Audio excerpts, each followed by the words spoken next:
Olá, estamos de volta com o segundo bloco do Fale Mais Sobre Isso dessa semana. E essa semana entrevistando o psicólogo clínico e professor universitário Elson Kajimura. O Kajimura está falando sobre a terapia cognitivo-comportamental. Na verdade, nós vamos começar a falar da terapia cognitivo-comportamental agora, né?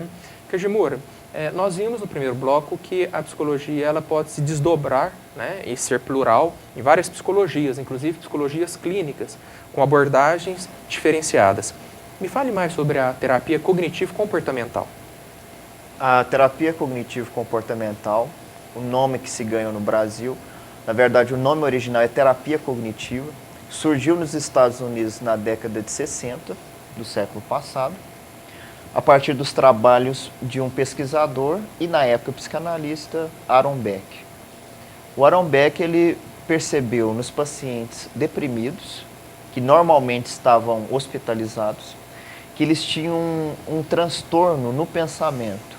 Ou seja, tinha uma tendência de avaliarem a si, o outro, o ambiente e uma visão negativa em relação ao futuro.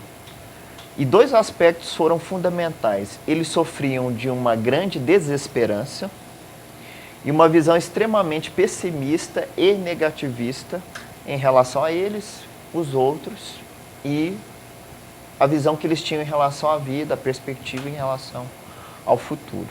Como é que a gente pode, Kajimura, ajudar o nosso telespectador a entender melhor essa expressão, cognitivo?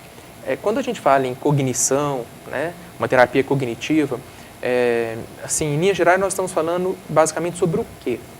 Nós estamos falando basicamente da forma como nós pensamos, do nosso sistema de crenças. E aqui é importante falar que crenças não necessariamente são crenças religiosas.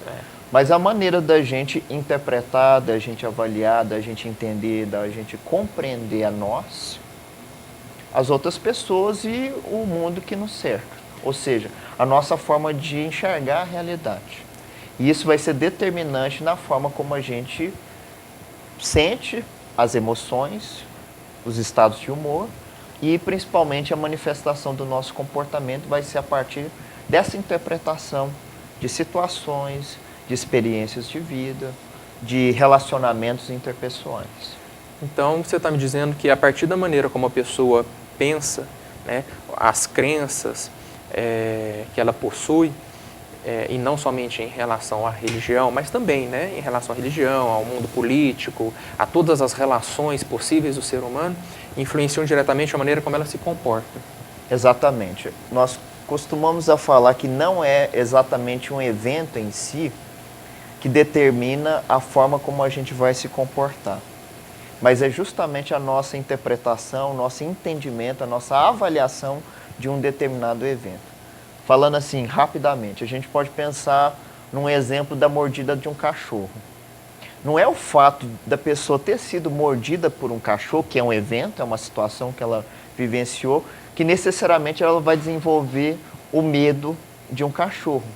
Mas é o entendimento, a forma como ela processou as informações, a forma como ela avaliou essa situação que vai definir se a pessoa vai ter ou não vai ter. Por isso que a gente tem muitas pessoas que foram mordidas por cachorro e que não necessariamente desenvolveram medo. Outras já foram mordidas, por exemplo, e acabaram desenvolvendo uma certa aversão, um certo receio, um certo medo de cachorros.